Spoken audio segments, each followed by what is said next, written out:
오늘자 기준으로 이제 지수는 뭐 2350 정도 지금 진행이 되고 있는데, 사실 코로나 2020년 3월, 코로나 이후로, 지지선을 제가 항상 그려보라는 얘기를 했었던 거고, 얘가 심각하다.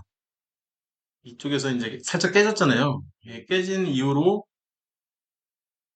무너져 내리면, 이 무너져서 저항선 역할을 하는 애는 얘인 거죠, 얘. 얘였던 거죠.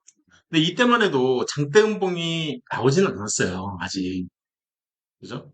장대음봉이라고 하면 그래도 한 3% 정도의 폭락이 와야 되는데, 이날도 보면 1% 정도밖에 안 되거든요.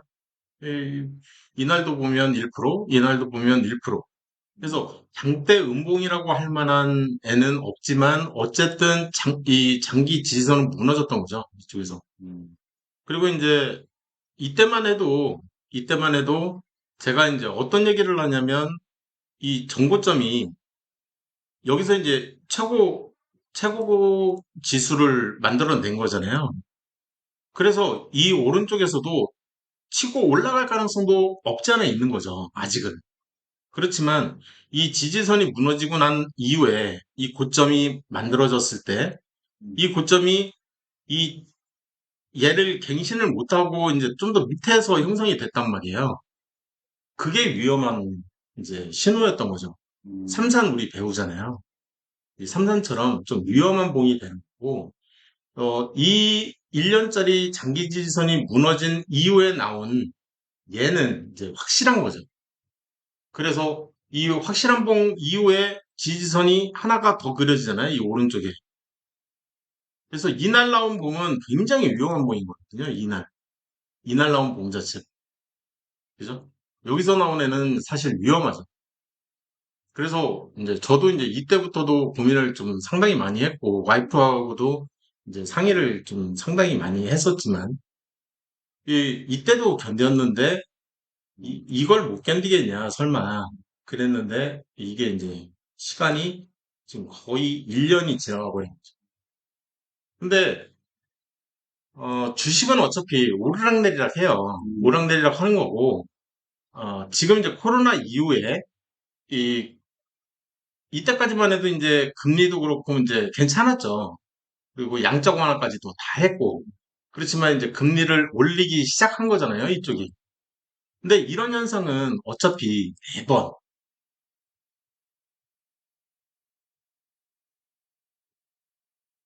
좀 더 가고,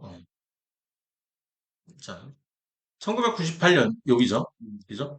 요때도 대세 상승을 이렇게 가져왔어요. 그죠? 1년 정도 대세 상승하다가 여기서부터 이제 대세 하락으로 갔잖아요. 여기서부터. 그죠? 대세 하락으로 간 실질적인 위치는 한 1년 정도가 되는 거예요. 여기를 보시면 이쪽을 좀 자세히 볼게요. 그래서 여기서부터 1월 4일부터 하락하기 시작해가지고 거의 폭락을 하고 추가 폭락을 한 거죠. 그죠? 그래서 한 1년 내내 떨어진 거죠.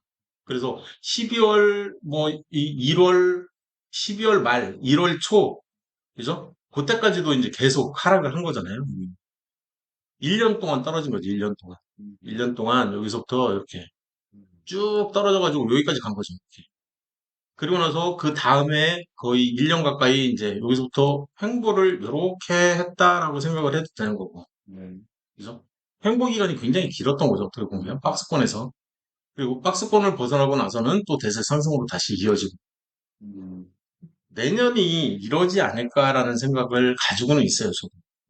그러니까 지금 이제 1년 정도 하락을 했고, 이 저점에서 이렇게 좀 이렇게 등락폭을 갔다가, 이거를 이제 침체를 좀 벗어나지 못하고 있다가, 다시 이제 경기가 좋아지면 이제 올라가는 이런 패턴을 가져가지 않을까라는 생각을 가지고 있고, 이거는 이제 IMF 때잖아요.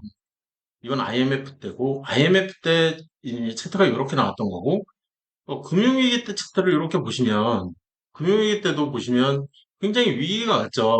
여기서부터 여기까지 떨어진 거는 뭐 상단에서의 박스권이라고 치더라도, 여기서부터 거의 뭐 1년 가까이, 한 6개월 가까이 그냥 거의 폭락을 하는, 여기서부터 따지면 1년이 뭐 1년 가까이 이렇게 폭락을 한 거잖아요. 이렇게.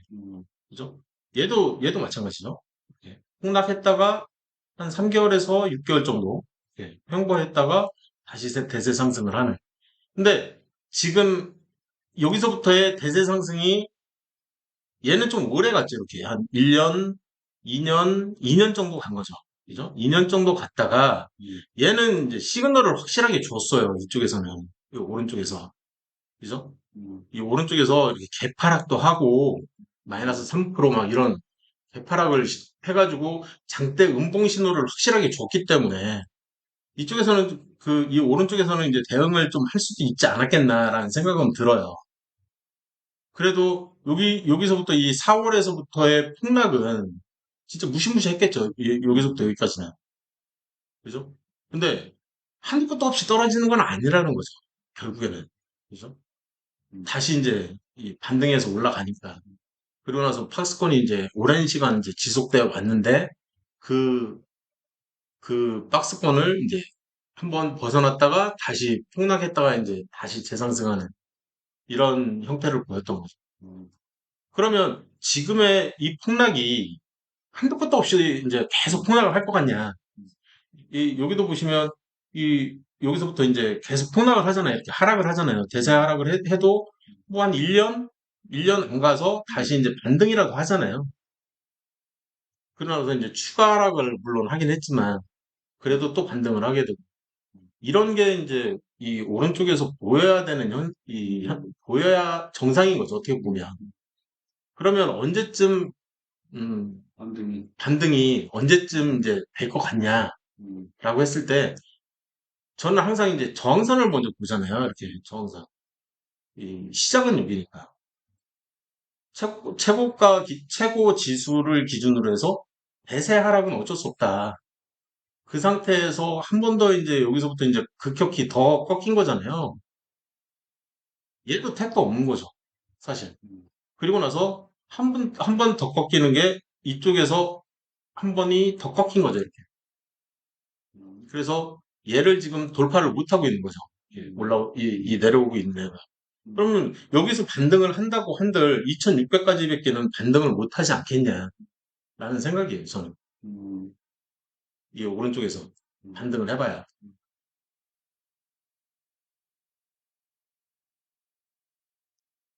왜 그런 생각을 갖게 되냐면 사실 지선도 무시를 못 하거든요. 얘가 이제 이쪽에서 이제 무너진 건 어쩔 수 없어요. 그죠? 여기서도 무너지고 이게 지금 1년 이상짜리가 여기서 한번 무너진 거고 여기서도 이미 한번 무너졌잖아요. 이쪽에서도 확실하게 무너졌으니까 그 상태에서 제대로 무너졌단 말이에요. 이 두 개가 생긴 순간 여기서 하나 확실히 살아있는 게 두 개잖아요. 그러면은 여기에서 이렇게 반등해서 올라간다는 걸 기대하면 안 되거든요. 그래서 여기서 더 떨어질 것 같다. 이런 생각을 가질 수밖에 없는 거고 그 상태에서 지선이 또 무너진단 말이에요. 이쪽에서 이제 확실하게 또 무너져 버리죠. 그 상태에서 또 무너지고 그럼 두 개가 또 생기는 거잖아요. 이쪽도 두 개가. 그래서 이쪽도 횡보를 할 수밖에는 없는 패턴일 것 같다. 그런 생각을 가질 수밖에 없던 거죠. 그리고 얘가 이제 지금 또 무너졌는데 이게 무너지면서 개파락이 좀 크잖아요. 이봉이. 이봉이 좀 심각하죠. 사실. 그래서 이 오른쪽은 좀 오래 가지 않을까. 일단은 최소 3개월은 무조건 이제 수가 하락하거나 아니면 횡보하거나 저는 이제 횡보했으면 좋겠다라는 게 지금 이제 장대항공이 하나씩 하나씩 나오기 시작했기 때문에 이제 좀 1년 지금 이제 6월 25일부터 지금 이 7월이니까 1년 넘었잖아요. 이 하락한 기간이. 그러면 이제 횡보할 때도 됐다. 이 위에서의 이 3개월 정도의 횡보가 이쪽에서 또 나오지 않을까. 저는 이제 그런 생각인 거지. 추가 하락보다는. 이제는 반등할 시기가 있다. 시기가 가까이 오고 있다. 반등이죠, 반등. 말 그대로 반등. 그리고 하락을 한다면 한 번 더 이 하락이 있겠죠. 여기서부터 지지선이 음, 이렇게 그려지잖아요, 문제가. 음, 그죠? 그리고 여기서부터 지지선이 한 번 더 이렇게 했는데 얘가 깨진 거잖아요, 지금. 그래서 이렇게 그려지는 거잖아요. 음, 그러면은 사실 1500까지도 충분히 올 수도 있는 거죠. 음, 위기가 음, 닥쳤을 때. 음, 음, 그 정도로 아직 이 코스피 지수 측면에서는 좀 약하다. 우리나라 음, 증시가. 등락폭이 충분히 반토막 날 수도 있거든요. 이 3,300에서 반토막이면 1,600, 한 1,700 가까이 되잖아요. 음, 한 이 정도까지도 올 수 있다라는 음, 생각은 가져요. 음, 과거에 그런 적이 없냐? 보면 되죠, 이렇게. 2,000에서 1,000m로 떨어진 적이 없냐? 있죠. 음, 금융위기 때도 떨어진 적이 있죠, 바로. 음, 그죠? 음, 그러면 이때는 있죠, 당연히. 1,100에서 200까지도 떨어졌네요. 4분의 1 토막 났네요. 음, 이런 거 생각하면 음, 여기서도 충분히 올 수 있죠. 음, 그죠? 여기서부터 이제 이 끌어올렸다가 대세 상승했다가 그냥 폭락을 해버리잖아요. 1년 내내 그냥 1년 내내 그냥 거의 잠깐 반등하고 그냥 주저 내려앉는 거니까 음, 가능성은 충분히 있다고 봐요. 음, 그래서 지금은 섣불리 주식에다가 돈을 더 집어넣는 거는 저는 아직은 비추. 음, 그래서 그냥 관망 하다가 지금 이제 가지고 있는 돈이 있잖아요. 네, 지금 이 주식으로 갖고 있죠. 음, 주식으로. 그래서 걔네들 중에 모르는 애가 있다. 그럼 음, 걔를 팔아서 다른 애들을 그렇죠. 하나씩 하나씩 한번 살려보자. 그래서 지금 오늘 시점 기준으로 봤을 때 그나마 털 가능성이 있는 애는 삼성물산이었잖아요. 근데 삼성물산이 이제 그나마 털 가능성이 있는데 누구만 없었으면 그렇지? 아니 이제 이 정고점이 올라가고 있잖아요. 올라가고 있으니까 이 가능성이 제일 큰 애는 얘예요. 네. 예, 이렇게 이제 이 저점도 지금 계속 올라가고는 있고, 음, 저점이 전저점보다 더 높아지고, 이 고점도 더 높아지고 그러면은 그 파형 자체가 굉장히 좋은 파형이라고 제가 얘기를 네. 했잖아요.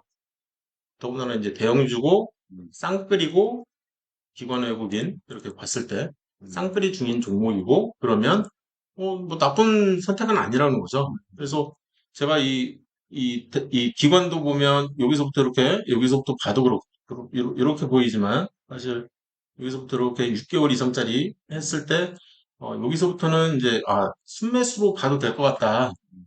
그리고 웨이는 지금 계속 매집하고 있는 것처럼 보이는데, 추가 매집이 여기서부터 더 되는 거죠. 이렇게. 음, 그죠? 그래서 좀 장기 투자, 중장기 이상의 투자를 하는 사람들이 순매수를 계속 하고 있으니까, 음, 이 나쁜 종목이면 순매수를 하겠냐는 거죠. 이런 종목. 그러면 얘는 이제 원상 복구될 제일 빠른 종목으로 선정이 될 음, 수도 있죠. 좀 마이너스 네, 10%밖에 안 되니까. 네, 그래서 얘를 먼저 이제 수익 구간이 오면 비중이 되게 높잖아요, 또. 네, 그러니까 얘를 먼저 이 청산보다는 이제 예, 음, 분할 매도를 좀 해가면서 음, 다른 종목 음, 뭐 좀 더 보면 어, 무광약품은 너무 많이 들고 계세요, 지금 맞아요. 얘는. 그리고 이 정대항봉도 아직은 없고, 그러니까 얘는 좀 이 물 놔두고, 네, 이 오스코넥 같은 경우에는 이 지금 이 장대항봉이 앞에서 한 번은 보였거든요, 네, 이쪽에서. 근데 보시면은 지금 기관 순매도 외국인도 순매도 지금 하고 있잖아요. 그러니까 이런 종목은 선택하려 하시면 안 돼요. 내가 이제 어떤 종목을 더 살까 이런 생각을 할 때 다른 종목을 더 이제 나은 종목을 선택을 해야 되는데 기관 외국인을 먼저 보고 이 수급이 안 받쳐주잖아요 지금. 그래서 계속 그런 것들을 이제 미리 선정을 해놓으면 좋죠.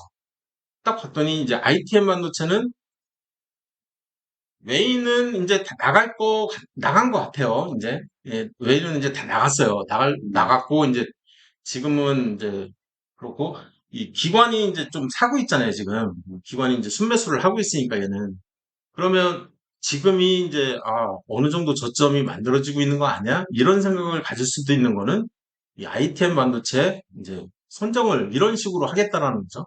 그래서 이마트도 한번 보면 이마트도 잠깐 보면 이 외인들이 아직 한 달 정도 순매수가 아직 안 들어갔잖아요. 얘는 좀 보류죠. 음, 그리고 저항선도 이렇게 대충 보면 아 얘는 아직 이 6개월짜리도 요렇게 한번 보고 아직도 좀 많이 남았네. 한 두세 달 이상. 그죠? 음, 그러니까 삼성전자 털고 나서 이마트를 살래, ITM 반도체를 살래, 둘 중에 하나만 선택을 해야 된다 그러면 당연히 ITM 반도체를 선택을 해야 되는 거죠. 근데 이 두 종목은 비중이 좀 높죠. 네, 근데 SK케미칼이라든지 음, SK케미칼은 지금 쌍끌이죠. 이렇게 해서 쌍끌이처럼 보이죠. 그리고 후컨도 있죠. 후컨도 보면 이제 웨이는 팔았지만 사실 워낙 많이 들고 있어요. 그리고 기관은 지금 이렇게 되고 있지만 3개월만 생각하면 여기서부터 이렇게 해서 이거 한 달 순매수는 들어온 상태고요. 예, 쿠폰. 그래서 나쁜 파형은 아니라는 거죠. 쿠폰도. SK 아이테크놀로지, SK 바이오사이언스 같은 경우에는 또 차라리 얘는 괜찮네. 장단국이 나왔으니까. 그리고 외인들이 사서 들고 있는 물량이 한 요만큼은 되는 거잖아요. 그죠? 그래서 여기서 이제 좀 약간 순매도가 일어나긴 했지만, 그리고 기관도 순매도는 이제 어느 정도 진정이 된 것처럼 느껴진다. 음, 그래서 지금 여기서부터는 뭐 파는 것도 아니고 사는 것도 아닌 그런 상태고. 그리고 저항선 돌파는 했냐? 아직은 못했죠. 근데 6개월짜리는 저항선 돌파를 한 것처럼 느껴지고.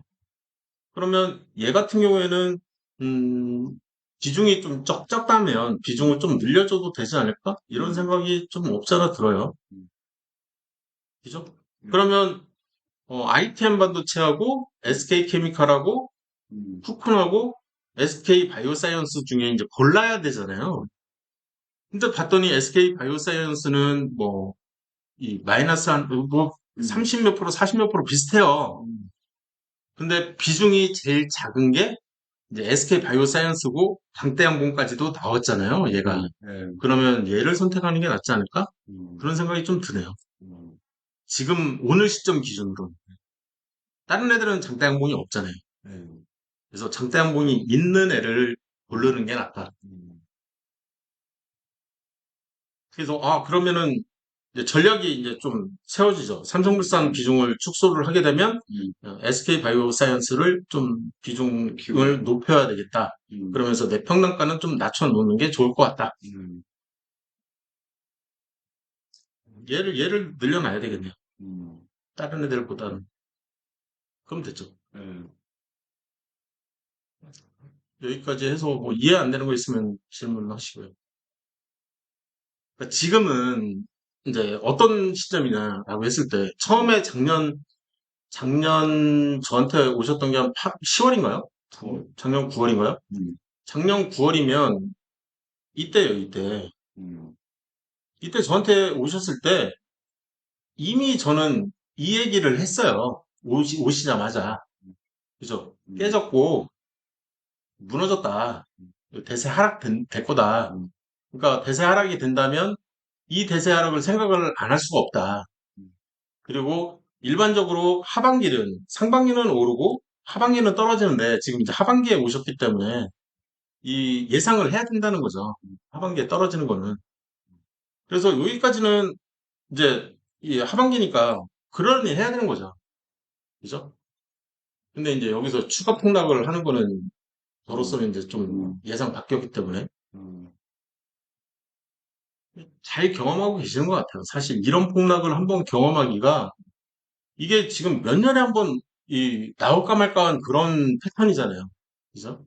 한번 대세 상승 제대로 했다가 대세 하락도 제대로 하는 음, 이런 거 경험하기가 쉽지가 않거든요. 음, 지금 몇 년 이렇게 보면 요때 한 번 나왔어요. 요때 대세 상승 한 번 나왔다가 대세 하락 한 번 나왔다가 그죠? 음, 지금 계속 안 나오다가 여기서 대세 상승만 나오고 사실 여기서는 급락만 나온 거죠.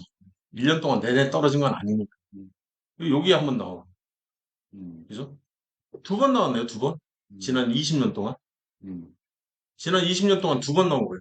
음, 그걸 지금 경험하시고 계시는 거기 때문에 더군다나 물량을 많이 들고 있는 상태에서, 음, 1억 이상 들고 있는데, 이런 폭락을 맞았어. 이런 경험이 굉장히 소중한 경험입니다.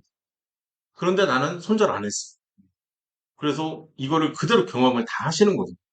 그럼 다음에는, 이 장기지선이 무너졌을 때는 좀 많이 덜어내고, 음, 그죠? 비중을 좀 많이 축소를 시켜놓고, 음, 종목수도 좀 많이 좀 없애주고, 그러니까, 제가 얘기하는 그 ITM 반도체, 그다음 음, 모스코넥 이런 애들은 그냥 청산시켜버리고 손절해버리고 뭐 좀 괜찮은 종목들 위주로만 이제 손절을 좀 적게 하는 거죠. 그러니까 삼성물산 같은 경우에는 뭐 예를 들어서 한 2, 3천만 원 들고 있다 그러면은 음, 한 1,000만 원이나 한 500만 원 정도까지만 보유하고 음, 나머지는 그냥 손절해놓고 그래서 이제 비중 관리를 하는 거죠. 비중 관리를.